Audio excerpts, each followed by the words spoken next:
Olá, estamos aqui em mais uma edição do nosso videocast aqui na ExpoSex 2023 e vamos continuar falando aqui de segurança, mas muito mais voltado à tecnologia.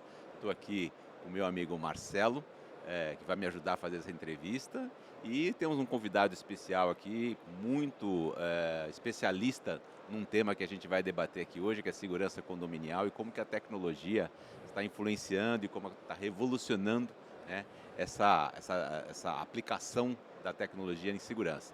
Nosso convidado é o João Jauichi, Isso. da Núcleo Consultoria. E a Olha, gente foi bem, hein? foi Foi bem, bem, consegui Paulo. Falou, pronunciar o falou nome dele, né? direitinho.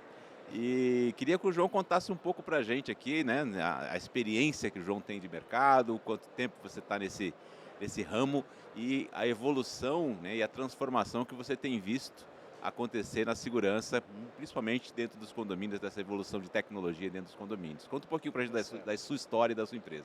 Em primeiro lugar, muito obrigado pelo convite, sempre uma honra poder contribuir com vocês e nosso propósito, meu principalmente, é contribuir com a sociedade de alguma maneira, de forma que a gente, com as nossas especialidades, possamos ajudar as pessoas, tá? Eu estou nesse mercado há 40 anos, convivendo dessa forma, né? E acompanhando toda essa evolução. Viu muita coisa. Vi bastante coisa. Eu acho que é uma das vantagens dessa experiência, né? A gente vai chegando na idade, mas é a vantagem de acumular filmes que já passaram e com esses filmes toda uma mudança de sociedade, mudança inclusive de pensamento, que é uma coisa que eu vejo que nos força a exercitar a resiliência, O que foi que mudou, João, no pensamento? a forma de aceitar as situações. Eu vejo que cada vez mais no mundo condominial, o conceito condomínio ou domínio comum, ele tem se enfraquecido. É difícil as pessoas pensarem de que numa união eles podem ter uma grande força. Normalmente a gente vê divisões, subdivisões. E essas subdivisões que às vezes são iniciadas por opiniões diferentes, às vezes levam até inimizades. E essas inimizades enfraquecem o condomínio como um todo, abrem brechas para que o lado errado da vida possa atuar. E esse tipo Você pode dar exemplos assim de situações que mais o que acontecem, mais você vê? acontece, o que é quase que invariável, numa opinião que é compartilhada com meus colegas da área, também consultores, é a questão do comportamento dos moradores, no que diz respeito a regras. E aí não tem tecnologia que resolva. Não há tecnologia que resolva. Eu sempre digo o seguinte, a expansão da tecnologia que a gente está vendo, assistindo aqui a todos os anos, na verdade quase que a toda semana, cresce numa velocidade impressionante. Ela precisa de alguém para apertar o botãozinho on, sem essa pessoa, né? Ou para gerenciar os dados que ali são Pelo menos por enquanto é assim, por né? enquanto é assim, né? Até que alguém, mas sempre vai ter um ser humano. Acho que essa máquina perfeita criada, que é o ser humano, ela não será substituída. Talvez alguns conhecimentos são avançados, fazendo com que a gente tenha que estudar cada vez mais, aperfeiçoar cada vez mais, nos atualizar dentro das novas tecnologias, para poder operar a tudo isso que está acontecendo. Mas acho que a inteligência natural ela é insubstituível. A gente só precisa exercitá-la para evitar de ser pego, ser tomado por essa inteligência. Mas voltando ao comportamento que a gente estava falando, regras. Infelizmente no nosso país nós não temos o hábito da regra, a gente tem o hábito de desviar da regra. E por conta dessa situação, muitas vezes pela falta de obedecer uma regra, acatar, se dedicar a essa regra, nós abrimos brechas. E o condomínio tem esse tipo de comportamento. Todo mundo quer levar algum tipo de vantagem, a regra é que serve a ele e não a todos.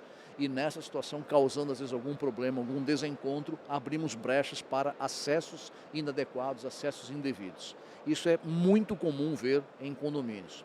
Os comportamentos de entenderem que a contribuição mínima de cada um, morador, frequentador, empregados, a contribuição mínima, um comportamento preventivo muito simples, somado aos meus vizinhos, às pessoas que convivem comigo, tem uma força muito grande. E as pessoas às vezes não entendem isso aqui. Eu faço sempre uma analogia com a natureza, né? Se a gente está numa mesinha que tem um café e açúcar, caiu açúcar na mesa, junta 2, 3 formiguinhas, que eu às vezes tiro com a mão. Mas bota a mão no formigueiro, Verdade. que é a união de toda dessa sociedade chamada formigas, né? Sim. Essa união tem uma força muito grande e eu acho interessante como as pessoas ainda não percebem essa força que se pode ter dessa grande união de um objetivo comum. Pensamentos diferentes são salutares, que o pensamento da pessoa A, junto com o pensamento da pessoa B, forma o pensamento C, que é excelente, que é melhor, muito melhor do que os dois pensamentos diferenciados. Mas o que não pode acontecer é que as pessoas morrerem com a sua verdade, cada um com a sua verdade, e não aceitarem a outra verdade. Alguém tem que ceder um pouquinho para formar a nova verdade, porque assim caminha a nossa vida, a humanidade, né? E nesses 40 anos, você viu alguma mudança nesse comportamento? Eu vejo ciclos de mudança. Conforme acontecem situações no nosso dia a dia, na nossa sociedade, conforme nós somos impactados com algum tipo de evento, a gente tende a se reunir como se fosse uma forma de defesa, depois volta ao status quo anterior. E é um paradoxo, né, João? Porque normalmente as pessoas e a gente está falando aqui de condomínios residenciais, basicamente, né? Basicamente. São pessoas que vão para esses condomínios justamente com o objetivo de ganhar segurança, de se sentir mais confortável ali, né? Certamente. Mas, paradoxalmente, são essas mesmas pessoas que depois vão ajudar a boicotar essas regras e abrir buracos justamente no esquema de segurança, né? Claro que, naturalmente, seria melhor que a gente não precisasse nem de ter condomínios, né? É. Mas a realidade que se impõe é essa no nosso país, né? Mas é paradoxal que aconteça, né? E como você acha que a gente consegue reverter essa situação? Você vê alguma solução para essa fragilidade? Nós entendemos que o público consumidor desse tipo de segurança precisa ser, de alguma maneira, ensinado ou reorientado a como utilizar a segurança. Mas parte de um princípio muito difícil, que é da conscientização. Quando eles entendem que a união, que a conscientização para certas regras, que às vezes parecem incômodas, mas depois de um tempo de conviver com essa regra, passa a ser do dia a dia, isso flui melhor. Eu uso exemplo da nossa sociedade. Quando antigamente, eu sou da época que ainda não era obrigado a usar cinto de segurança. Quando houve a obrigação, muitas reclamações houveram. Eu lembro que uma pessoa até pintou uma camisa branca com uma faixa preta, como se fosse o time do Vasco, né? Para não tomar multa. Simular um cinto de segurança. Para simular, é o tal jeitinho, né? Para poder burlar a regra. Com o tempo a gente se conscientizou disso, o comportamento é tão grande, é tão consciente, que muitas vezes nós colocamos o cinto de segurança sem olhar para onde estamos afivelando. Isso aconteceu com várias situações. Depois veio a proibição de fumar em alguns espaços.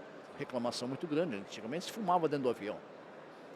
Houve reclamações, as pessoas se acomodaram. Depois veio a máscara, a obrigação da máscara. Grita geral, todo mundo com a máscara na boca e alguns até permanecem. Então nós vamos nos habituando a essa situação. Às vezes precisa de um exercício, de uma, vamos chamar assim, imposição, para que certas regras sejam acolhidas. Alguns condomínios conseguem isso aí, mas com uma massificação, com uma intensidade, uma repetição de encontros, de orientações, de divulgações, para que as pessoas possam aos poucos irem aderindo a essas regras. Quando isso acontece, a gente tem resultados positivos. Não é uma grande quantidade. A maioria está do outro lado, de comportamentos individuais, e os individuais achando que o dele é o correto, então obrigam, forçam a que os serviços de segurança em geral, seja de eletrônica ou pessoal, adote o que ele quer individualmente, criando uma celeuma, e isso acaba abrindo brechas. Normalmente é por aí. E nesse contexto, né, que é o que a gente está vendo aqui, todos os fabricantes buscando, né, auxiliar e ajudar, né, o ser humano a se sentir mais seguro. Sim. Como que você acredita que a tecnologia tem ajudado ou piorado ou mudado nesse comportamento, né, da convivência em condomínio, da pessoa se sentir observada, ela se sentir monitorada, né? Porque eu acho que o grande diferencial do condomínio é você saber que tem uma lei do portão para fora e tem duas leis do portão para dentro. Tem a lei que era lá fora e a lei do condomínio, né? É verdade. A tecnologia ajuda bastante. O paradoxo que eu vejo é que, da mesma maneira que a capacidade humana tem de desenvolver isso hoje em dia com uma velocidade enorme, abrindo espaços antes, até pouco tempo, inimagináveis, também tem esse mesmo ser humano tem a capacidade de não obedecer, de não acatar. Ou De então burlar, achar que né? alguém tem que cuidar de alguma coisa e não ele entender ser parte dessa solução. Eu tenho como um mantra pessoal que a solução da violência está numa sociedade organizada.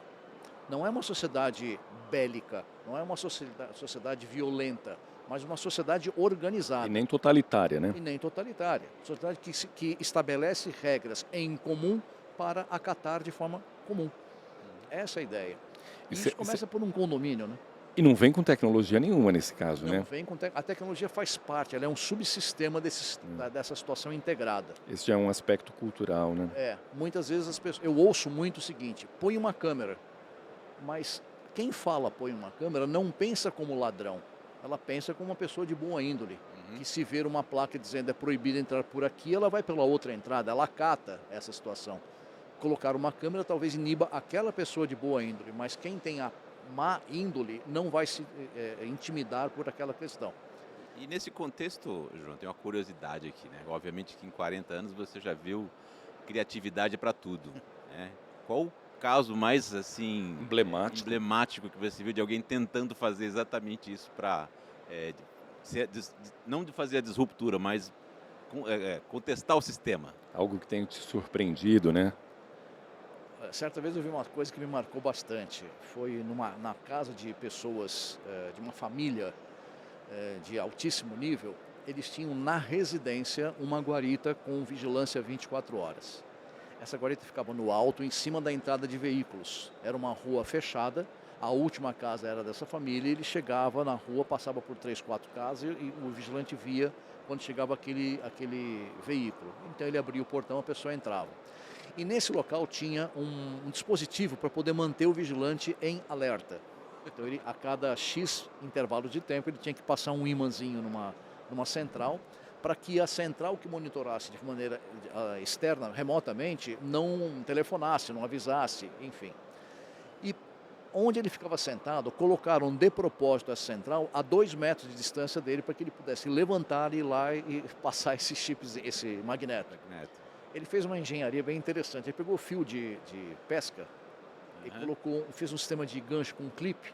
E da onde ele estava sentado, ele esticou o fio, foi passando clipe a clipe. E quando dava o tempo para poder resetar, ele puxava o fiozinho, o ímã balançava, passava na frente do aparelhinho e resetava. Então ele não precisava se levantar. Essa engenharia. Uma engenhosidade. Mas nesse caso, ele pelo menos ainda precisava estar acordado para fazer essa operação. Minimamente, não precisava se levantar para essa situação. E nesse contexto, né? Com todos esses sistemas de monitoramento, sistemas de inteligência artificial chegando, você acha que isso vai ser uma realidade para os condomínios, a adoção dessas tecnologias que envolvem menos o ser humano e mais a inteligência artificial? Acho que ela muda o ser humano de posição. O ser humano pode não estar no local do prédio tradicionalmente como a gente conhece, mas haverá alguém em alguma forma de monitoramento para que essa inteligência que vai gerar algum tipo de alerta, algum tipo de informação, possa de alguma forma responder, dar uma mensagem para o potencial invasor, para o potencial meliante de que algo está acontecendo. Então eu acho que o ser humano muda de lugar. Agora, alguns devem se preocupar para poder se especializar, de tal forma que uma máquina não simplesmente o substitua. Eu acho que esse é um incentivo que, inclusive, a sociedade deveria ter como um todo, para buscar essas pessoas que eram porteiros de ficar sentadinho lá apertando o botão verde e o botão vermelho, para que eles passassem a se especializar, para poder estar talvez numa central de monitoramento para apertar mais botões, porém de maneira automática, através de um sistema. E administrando mais portarias. Mais portarias, né? Para a gente não esquecer desse ser humano que por um bom tempo nos guardou, né? E por falar em ser humano, a gente fez uma pergunta ontem para um colega seu aqui, que qual era o percentual, né, de incidentes, né, de segurança no comparativo interno dentro do condomínio e fora do condomínio, de fora para dentro e dentro para fora. Na sua experiência desses 40 anos, o que você pode dizer para a gente? Onde está o conflito? Dentro. Quando eu falo em palestras para os condôminos, eu já inicio pedindo desculpas por uma verdade. O problema não é o ladrão do lado de fora, são os moradores do lado de dentro. Que justamente por pensar de maneira diferente, remando cada um para um lado, a gente não consegue tirar o barco do lugar. Dificilmente consegue tirar o barco do lugar. E o criminoso vai justamente se aproveitar. Ele vai nessa vulnerabilidade. Porque é fácil observar isso aqui. Simulações simples de ficar ali passeando com um cachorro ou ficar parado com uma moto, como se entregador fosse, observando essas falhas que acontecem. A gente consegue entender a mensagem, qual é a cultura do prédio. É um prédio permissivo ou é um prédio mais restrito, mais disciplinado? aí é que vem a mensagem, quem provoca tudo isso são os próprios usuários. Quer dizer, não adianta 900 câmeras se eu não sei utilizar a prioridade de cada uma delas, o dado que ela me informa, o controle de acesso que eu burlo, né, eu coloco a foto, ou então dimensiono o controle de acesso de uma maneira diferente, onde eu coloco uma foto da minha cara e a foto pode abrir, qualquer um pode abrir. Isso é E verdade. não a... Ô, João, a gente teria aqui mais meia hora para continuar falando. Eu sei que esse tema é, gostoso, bastante gostoso. amplo, mas a gente queria agradecer imensamente a sua contribuição aqui Prazer. para esse nosso videocast. A gente está, na verdade, inovando, né? Saindo do podcast para o videocast, onde a Isso. imagem é muito importante. Que é outra mudança, Que é né? outra mudança comportamental que a gente tem que ter. A gente está sendo visto o tempo todo. Pois é. Né? Queria agradecer imensamente Muito a sua obrigado. contribuição aqui Pois e é. agradecer a ajuda do meu amigo Marcelo, né? Dos nossos patrocinadores, né, Marcelo? É isso aí, a Shure e a Dealer estão contribuindo com a gente, patrocinando essa ação, ajudando a gente a levar essa mensagem para mais pessoas dentro e fora da feira. João, muito obrigado. Foi um prazer. Muito isso. obrigado. Bom ter comigo. Pessoal, mais uma sessão aqui do nosso videocast, se encerrando. Se vocês não tiveram a oportunidade de visitar a feira, assista depois, né, essa gravação nos nossos portais, porque vale a pena. Um grande abraço. Até mais.